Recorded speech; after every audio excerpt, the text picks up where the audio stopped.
Bismillahir Rahmanir Rahim, in the name of Allah, most gracious, most merciful. Today we will be speaking about parents and their role and the importance of parents in our lives. Firstly, we need to know that the Almighty has created us. In order to make us, He has chosen a specific path. None of us have applied to ask for the type of parents we have been given. And none of our parents have applied to ask for the child that they have been bestowed with. This is the sole decision of the Supreme Maker. And for this reason, He instructs us in the Quran very clearly, وَقَضَى رَبُّكَ أَلَّا تَعْبُدُوا إِلَّا إِيَّاهُ وَبِالْوَالِدَيْنِ إِحْسَانًا. Your Lord has decided and dictated, or He has passed the law that you shall worship none but Him, and you will be dutiful unto your parents, or you will be kind to your parents.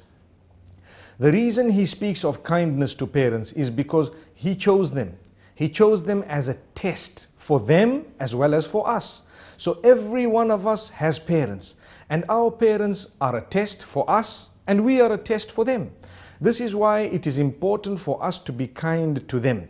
Let us start from the very beginning. When we were young, had we not been looked after by our mothers, we probably would have died. Or perhaps, if the Almighty willed, we may have been looked after by someone else in the absence of our mothers or our parents. However it has been, we need to realize the blessing of the Almighty, because when a child is very small, they need another human being to look after them in order to survive. And this is a miracle. Imagine, a child cannot survive on its own. Here we're talking of babies and infants. They will not survive on their own without the assistance of someone else who is standing with them, who can feed them, who can clothe them, who can help them do whatever they have to, and so on. For that, we owe. What do we owe? We owe in return the respect to our parents and to those who looked after us, to those who have brought us up. We owe them absolutely much, and we definitely need to respect them. However, this respect, which is extremely important, we need to realize and understand that the Almighty has dictated it, and it is not up to us to say, I'm not going to be good to my parents, so we disobey them and we don't want to listen to them. We need to listen to their advice. It is the duty of a parent to advise the child, to guide the child, to give them an upbringing, to provide education for them, to assist them in whatever way possible. It is the duty of the parent to feed the child, to give accommodation to the child. It is the duty of the parent to speak kindly to the child.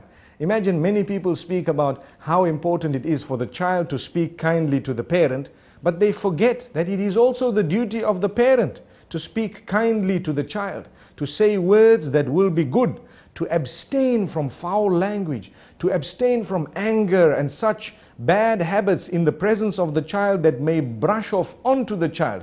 So yes, it is important for the parents to have a good relation with the children, and for the children to have a good relation with their parents. This having been said, mostly on the globe we find one major problem, and that is parents complain about how undutiful their children are, especially after a certain age. Once they become teenage, once they grow slightly older, when the decision of marriage comes into play, you find that many parents complain, you know, my son, my daughter, and so on.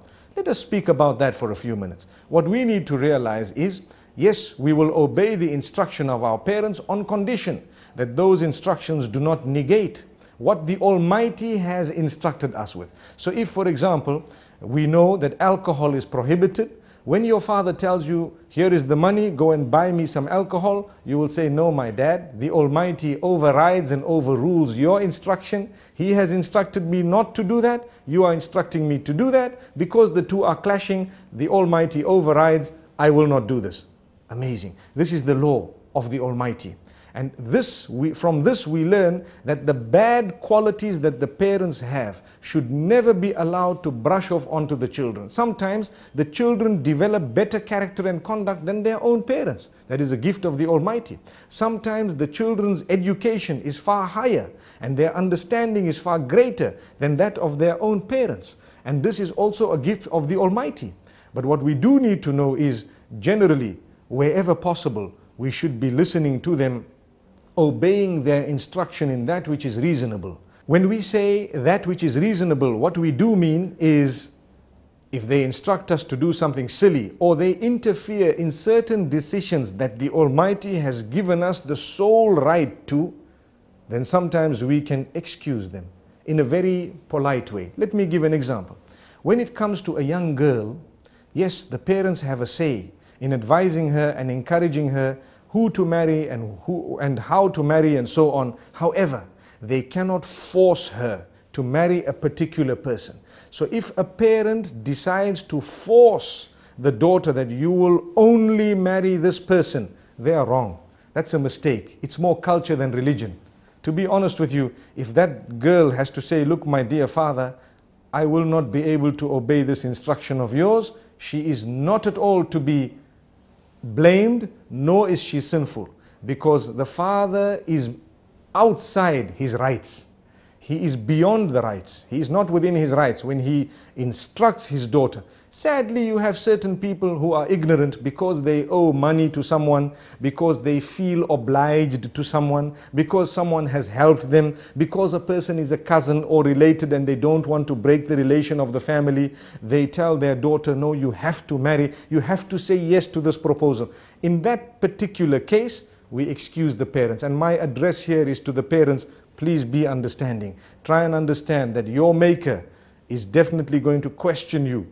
Remember, the children you have are a trust unto you, given by the Almighty. You cannot step the boundaries that the Almighty has given you in order to achieve something you want, when it is the right of an individual human being to make a choice. We ask the Almighty to grant us goodness. What we also need to know is, where the child is making a very dangerous choice, it is our duty to guide them. It is our duty to tell them. It is our duty to try our best to explain to them.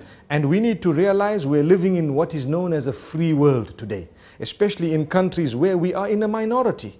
We're living in a free world where the children can choose secularly whatever they want to do. Although we as parents would like them to choose things according to our liking, we need to work very hard. Rather than command your child, convince them, talk to them, speak to them, explain to them, discuss. And listen to the proof and evidence they have and you present yours. Listen to the logic they have and you present yours. And then what happens is, allow those who have the better logic, the better evidence, the stronger opinion to win, rather than imposing your view at all times. Because if we were to impose our views on our children, as soon as we close the door, they will do something else. They will feel like a free bird flying. This is common sense. It's happening to so many people. Some people force their children to do something. As soon as the door closes, they are out.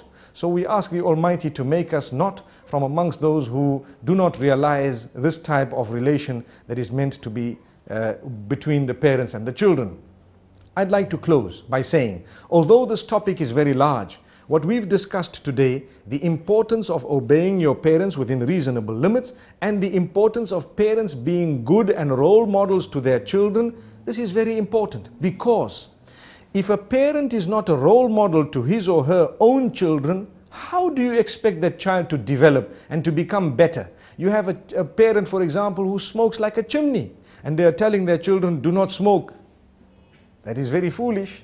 Although they know that it's bad, they will have to sit and explain and make an effort to give up that habit, so your children can see that you really believe it's a bad habit. The same applies. There are a lot of parents who are busy having affairs, and yet they are worried about their children. My son must not do this, my daughter must not do that. But give up your own bad habit to start with, and then you will be blessed. So we ask the Almighty to grant us a deeper understanding. I know I have given examples off the cuff.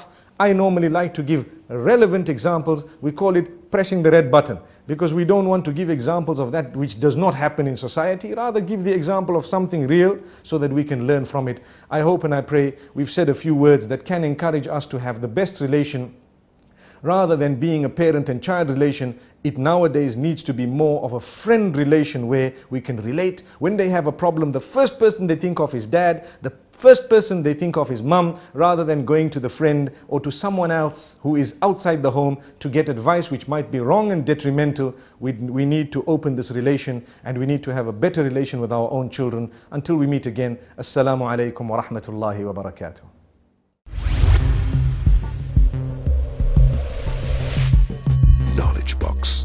the Value-Based Media Network.